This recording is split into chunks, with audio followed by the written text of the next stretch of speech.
ዮሐንስኔ በስመ አብ ወወልድ ወመንፈስ ቅዱስ አሐዱ አምላክ አሜን።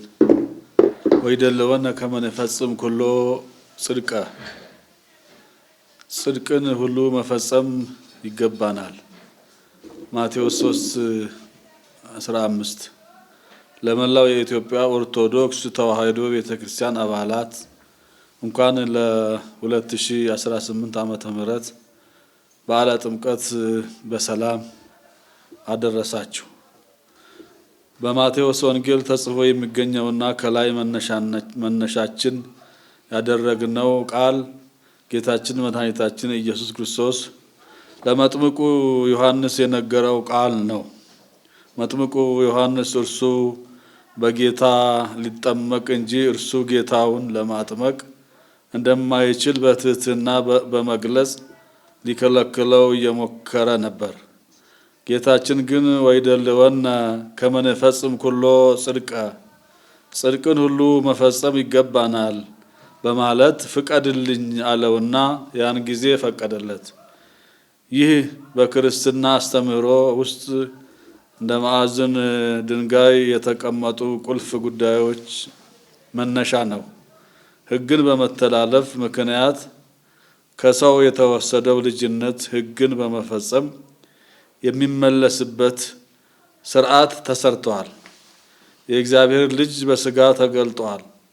እግዚአብሔር አብም የሚወደው በእርሱ ደስ የሚለኝ ልጄ ይህ ነው፣ እርሱን ስሙት በማለት ተናግሮታል። መንፈስ ቅዱስ በርግብ አምሳል ሲወርድና በራሱ ላይ ሲቀመጥ የሥላሴ አንድነትና ሦስትነት በግልጥ ታይቷል። ቅዱስ ያሬድ በዮርዳኖስ ተጠምቀ ፈጽሞ ሕገ ወአስተርአየ ገሃደ በዮርዳኖስ ተጠመቀ ሕግን ፈጽሞ በግልጥ ታየ እያለ የዘመረበትም ምክንያት ከዚሁ ጋር የተያያዘ ነው።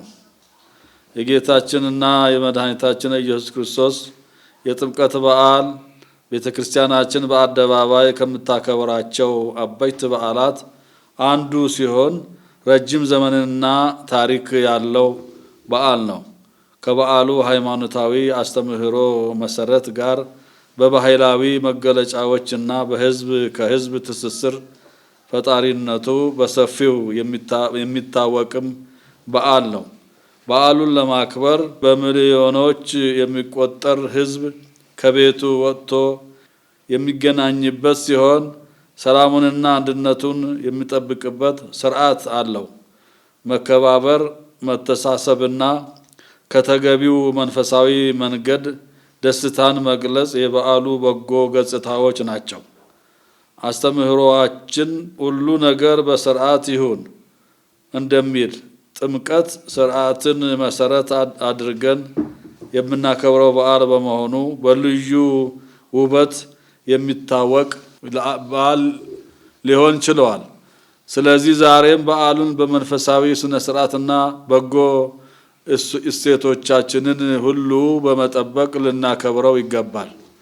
በበዓለ ጥምቀት በጌታችን የተመሰረተልንን የጥምቀት ምስጢርና ከጥምቀት የሚገኘውን የልጅነትና ጸጋ እናስባለን።